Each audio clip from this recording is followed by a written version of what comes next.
My name is Tom Diggins. I operate Monterey Walking Tours. Every year since 1931, with the exception of the years during World War II, the Monterey History and Art Association has celebrated Sloat's Landing.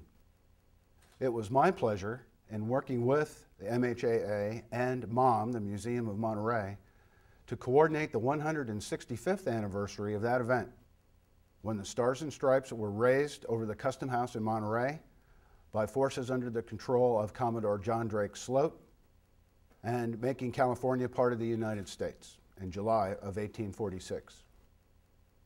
This is easily one of the most momentous events in American history, and it literally happened 100 yards from where I'm sitting now. This is what was going on.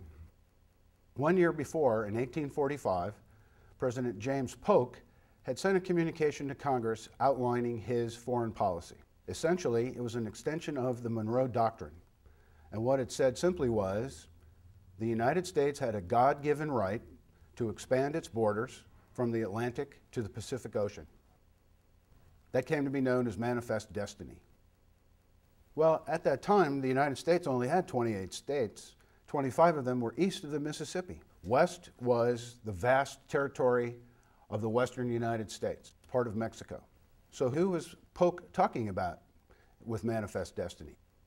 Well, first of all, he was speaking to the Russians. Russians were in Alaska, and they had an outpost in California. He was speaking to the French. The French had armed forces in Mexico. Polk was definitely speaking to the British. We were in dispute with Great Britain over the borders of the Oregon Territory, Pacific Northwest, and Canada. And we actually had some skirmishes out and around Puget Sound. And Polk was definitely talking to Mexico, because Mexico blocked the way to the Pacific Ocean. Mexico owned what is now California, Nevada, Utah, Colorado, parts of Wyoming, Arizona, and New Mexico, as well as some disputed territory with the border of Texas. It was definitely in the way of our westward expansion. So now we go to 1846, where we find Commodore John Drake Sloat in the Bay of Mazatlan, Mexico. He has 3 U.S. warships, and there's a British warship in the bay with him as well. Sloat has very vague orders. He's told to protect United States citizens, to protect the interests of the citizens of the United States, and in the event we are at war with Mexico, to deploy his forces to his best advantage. These orders are a year old, and Sloat is desperate for news. He hears about a battle in the Rio Grande, and he's waiting now to hear if this will lead to war with Mexico or not. He decides not to wait, and he sails to Monterey, where he arrives 27 days later.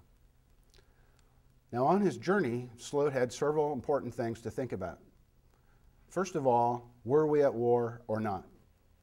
Secondly, Sloat had no idea the size of the Mexican force that waited for him in Monterey. How many guns, how many men? He had no idea. But also, Sloat wanted to be sure he did not repeat a very embarrassing incident that had occurred just 4 years before in 1842, when under similar circumstances, Commodore Thomas Catesby Jones had sailed into Monterey, thinking that we were at war with Mexico, raised the American flag over the Custom House, and declared California part of the United States. American Consul Thomas Larkin of Monterey comes down and tells Commodore Jones that hostilities with Mexico have not commenced, and that in fact he has declared war with Mexico. Jones is forced to lower the American flag, pay several $100s in damages to the Mexican officials, and he sails away in embarrassment and disgrace out of Monterey Bay. Sloat is anxious not to repeat this either. And he arrives in Monterey Bay and he begins discussions with Thomas Larkin. He's seeking information and intelligence. He learns that General Castro has removed all of his troops from Monterey, so he has no opposition. He's learned that John C. Fremont has been working with the Bear Flag Revolt up in Sonoma and has 200 troops coming his way. He also learns that we are finally now at war with Mexico. So he and Larkin write a proclamation, and on July 7th, 1846, Sloat sends a force of 250 armed sailors and Marines ashore in Monterey. The proclamation is read by a junior officer from the USS Cyane, and the proclamation states that although he comes with a powerful force, Sloat comes as a friend to the people of Monterey.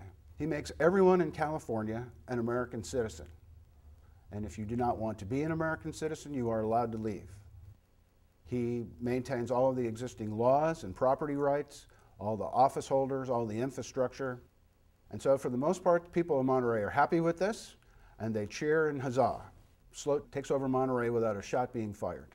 He goes to the hapless Mexican artillery captain who's left in charge, and he's asked for his surrender, and the captain says, "I have no authority to surrender, nor do I have any guns or supplies to surrender to you." The troops go off and march about half a mile away to the El Cartel, which was the Mexican government headquarters and the army barracks, where they find no one, and they take over the government of Monterey. Now, this event was not without incident, because as they began to raise the flag, the halyard got stuck, and the flag was about halfway up the pole. The young ensign who was in charge of the color guard immediately leaps over, grabs the ropes, and begins to yank on them to no avail. Finally, a young midshipman takes off his shoes, and he shinnies up the flagpole, and he clears the halyard so that the flag of the United States can be raised on the pole. It's not for 2 more weeks that the British warship that had been in Mazatlan with Sloat sails into Monterey Bay. Sloat had outsailed him by 2 full weeks. And as the Collingswood came around Point Pinos, Admiral Seymour kept bugging his quartermaster. "Quartermaster, do you see a flag? Quartermaster, do you see a flag? Quartermaster, do you see a flag?" Until finally the answer was, "Yes, sir." "What flag is it?" "It's the Stars and Stripes of the United States." And so, much to the amusement of his officers and men, Admiral Seymour slaps his thigh and says, "By God, I've come too late." Later, as he speaks to Sloat, he asks the Commodore, "What would you have done if you had sailed into Monterey and found a different flag flying?" And Sloat replies, "I would have fired at least 1 volley and would have gone to the bottom." So just a matter of timing, in this case just a couple of weeks, we may have become a British protectorate. Now, even though there was no shots fired in Monterey, there were a few battles in Southern California. General Castro kept withdrawing his troops until finally he met the forces of William Kearny near Los Angeles between San Diego.